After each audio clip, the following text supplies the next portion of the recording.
What's up, everybody? Before I get into this interview, I want to thank Drew for taking some time out with me and Josh. Secondly, I want to let you know it got cut off kinda at the end because Google Hangouts is shit in the bed lately. Our Scott Shelby interview, it actually cut out all the video of Scott. You just get the audio. And in this interview, the audio was lagging big time behind the video, so I cut and put together what actually looks halfway decent. Secondly, in between Drew answering, there's slight video footage. This is footage from his actual audition tapes that he sent to Warbeast. So stick around to the end. I'm going to play the one I cut up and put in the interview in its entirety at the very end. And I'm also going to put the link for 2 other ones he has in the description. So without further ado, here's Drew Shoup from Warbeast. He's a bad motherfucker. You're watching Josh's Metal Fucking Monday.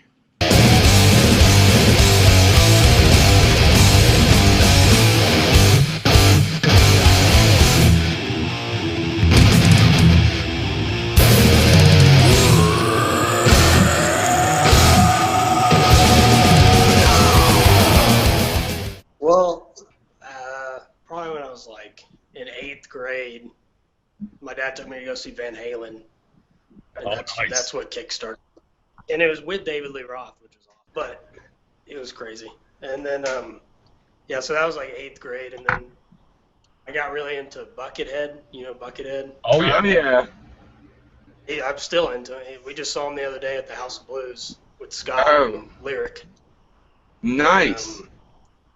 He was insane. Yeah, this is his first show, or his first tour in like 4 years. So, but he was a huge influence, and he was awesome.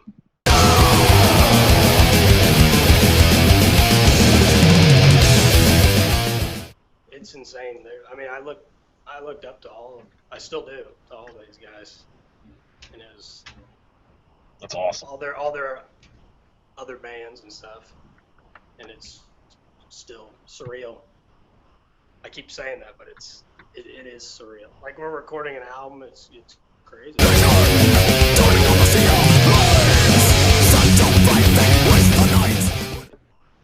No, but Lyric kind of gets it a little bit. Oh, he does? Yeah. Lyric's only 19. Oh shit. Yeah, so. Oh wow, man. Blue was the youngest for a long time, and then Lyric now is the youngest. Oh, cool, man. He's played in some other bands locally, but he's an awesome bass player.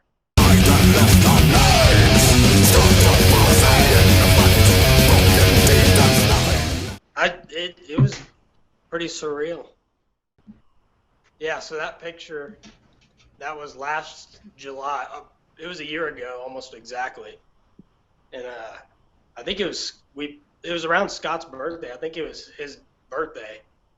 Was that show? And it was a Gas Monkey live here in Dallas. There's 2 Gas Monkeys. There's an outdoor one, and then a big one, which is the one we played. And it was King Parrot, Child Bite, Warbeast, and Superjoint.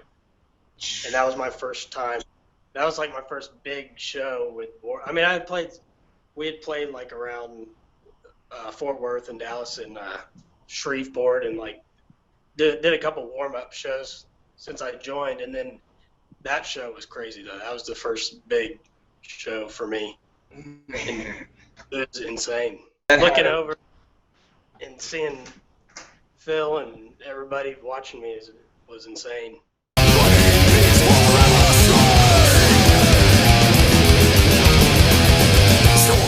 Yeah, I moved from Colorado, last year, about a year and a half ago, actually. Well, what happened is, I'm from Dallas originally. Okay. I was born here. I lived here for the first 10 years of my life, and then I moved to Colorado. But I had always been a fan of Warbeast since I was like probably 17, and I'm 21 now.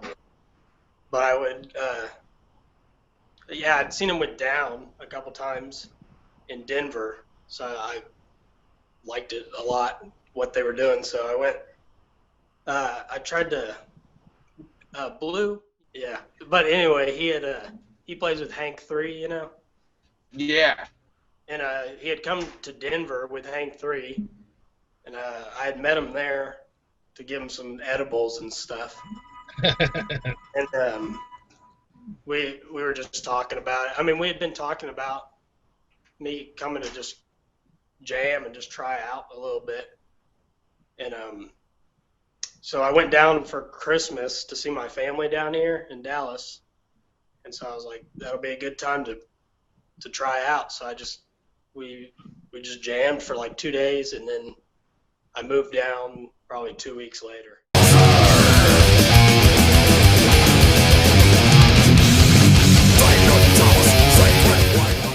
All right, so I'm in a house now, but the apartment we lived in before this house that I'm in, we were like unpacking some stuff because we had just moved into that apartment, and then we just got one of those, the Ninja blenders.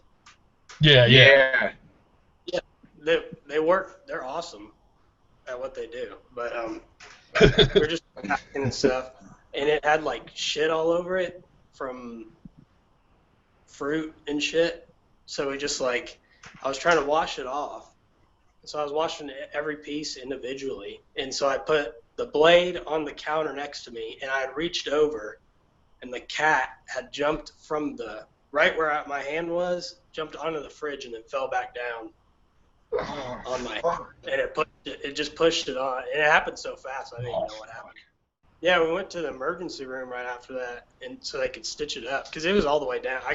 It almost cut my finger off. I could see my bone and stuff, but it was weird because they were like at the emergency room, they just stitched it up, and we were supposed to play a show like 10 days later. Oh. And they were like, oh, you'll be able to play it. You should be fine. And then I woke up the next day and I couldn't feel it or move it still. And so I went back, and they had given me the number of some hand doctor. So I went to him, and he said I had cut my tendon, like 2 tendons and all my nerves and stuff. Oh, fuck. So he had to go back and put all of it back together. He had to use a cadaver nerve. Wow. Then I had to do physical therapy for like probably 7 months. Oh, shit.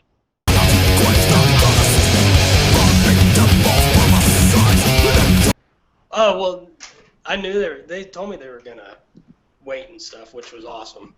Fucking A, man. That's super cool. I mean, they were really, all of them were supportive, so still are, so it's awesome. But it scared me for a minute because it was I'd only been playing with him for a couple months, and then that happened, and I was like, fuck. It was bad.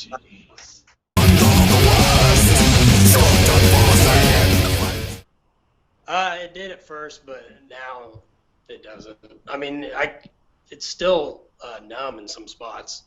It's dead in some spots. I can't feel it. But it took me a while to get back into it. But now I can play everything I could before, I think.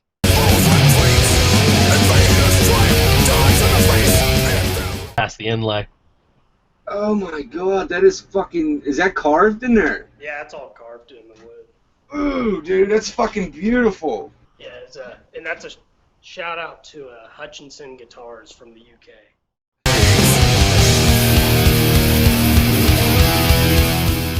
The only time I get like nervous is when making sure my stuff works right, my gear. Yeah. Once we get into the first song and it sounds good, then it's awesome.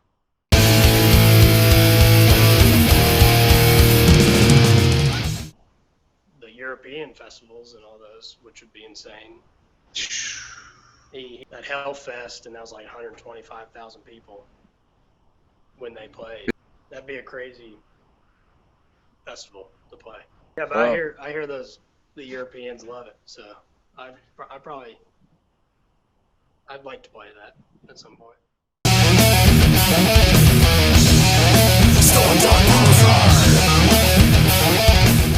Nice. Well, what happened was they were I had heard that Bobby had left, the old guitar player, Yeah. and so I was like, this is my chance to try and get in on it. And, yeah, so I just asked what they were looking for and which songs they wanted me to learn and shit. So they told me those 3 to start with, and so I did those, and I sent them the videos to Blue and Scott and stuff, and Bruce. And then after that is when Blue came to Denver with Hank 3, because he was playing drums for Hank 3. Yeah. And, so that's when we met and kind of talked a little bit more about it and about coming down. And so that was probably November, and then I came down December and we played for the first time. And Awesome. Bobby, the old guitar player, he's actually a cool guy, and he taught me all of his parts. So a shout out to Bobby for helping me out.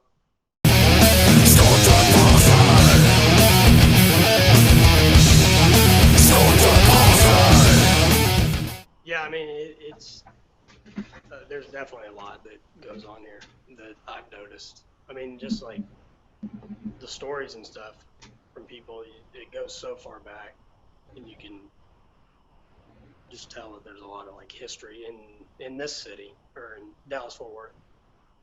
But I know there's a lot that goes on in like Houston and stuff. But Nice.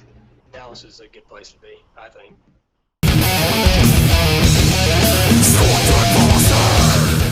Yeah, we played this place last year in Midland, Texas, which is like west Texas, like far west. It's like 5 hours from here, like 4 or 5 hours, and it was like in the middle of nowhere. This venue, it was cool. It's just cool getting like playing all these different venues. We've recorded a demo already that's done, and Phil's got that and everything, and already said his opinions and stuff. So, but we're going to his house at the end of this month.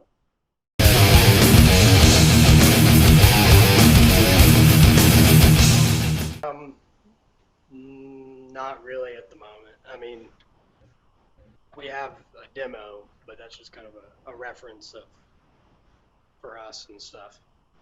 But I mean, we could write some right now, in between now and the studio, and we could write some at the studio. So I don't know. Yeah, I mean, for all of us to get our parts and like, I mean, we already have our parts, but like, you know, like just to get it all ready to go, and just have a reference. And, I mean, for me at least, I like having the reference of all the parts and harmonies and shit.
policy!